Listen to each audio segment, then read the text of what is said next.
بسم اللہ الرحمن الرحیم۔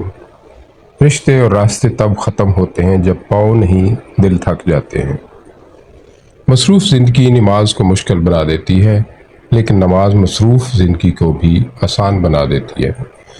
دل سے بڑی کوئی قبر نہیں ہوتی جہاں ہر روز ایک نیا احساس دفن ہوتا ہے۔ جب دوست اداس ہو تو اس کو نصیحت نہیں کرتے بلکہ خاموشی سے اس کو سن لیتے ہیں تاکہ اس کا دل ہلکا ہو جائے، اور کسی کا دل ہلکا کرنا ایک آرٹ ہے جو کہ ہم سب کو سیکھنا چاہیے۔ اپنی اچھائی پر اتنا بھروسہ رکھو جو تمہیں کھوئے گا وہ روئے گا۔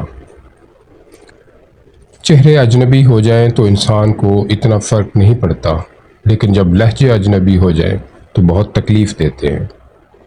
کم ظرف لوگ رشتے کو نبھاتے کم اور آزماتے زیادہ ہیں۔ کسی کا دل نہ دکھانا، اس نے صبر کر لیا تو تیرے لیے مسئلہ بن جائے گا۔ زندگی ایسے جیو کہ کسی کی زندگی کا حصہ بنو یا نہ بنو، مگر کسی کی دعاؤں کا حصہ ضرور بنو۔ ٹوٹے ہوئے دلوں کو جوڑنا، دل نہ چاہتے ہوئے بھی معاف کر دینا، کسی کے گناہ پر پردہ کرنا، یہ کام اللہ تعالیٰ کو بہت پسند ہے۔ لوگوں کے رویے سے بدگمان نہ ہوا کرو۔ اگر وہ برا کرتے یا سوچتے ہیں تو ان کی آگہی میں کمی ہے۔ تم ان کے لیے دعا کر دیا کرو، یہی بہترین راستہ ہے جو تمہارے رب نے تمہیں سکھایا۔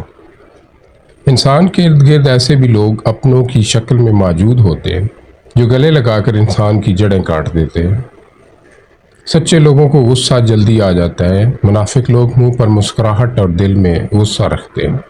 تہجد تک پہنچنا تمہارا بے وجہ تو نہیں ہے، آخر کچھ تو ہے جو ممکن ہونے والا ہے۔ تمہاری دعاؤں کی قبولیت کی نشانی اس سے بہتر اور کیا ہو سکتی ہے۔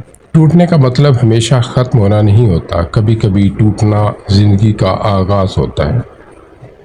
سجدے کی خوبصورتی یہ ہے کہ ہم فرش پر سرگوشی کرتے ہیں اور وہ عرش پر سنی جاتی ہے۔ سبحان اللہ۔ اتنے رشتوں کا کیا فائدہ جب ہر دکھ تکلیف اکیلے ہی کاٹنی ہے؟ لہذا خود کو مضبوط کر لیں تاکہ اپنا غم خود اٹھا سکیں۔ اس اللہ سے ڈرتے رہو جس کی صفات یہ ہے کہ اگر تم بات کرو تو سنتا ہے، اور اگر دل میں رکھو تو وہ جانتا ہے۔ حضرت علی رضی اللہ تعالیٰ عنہ نے فرمایا۔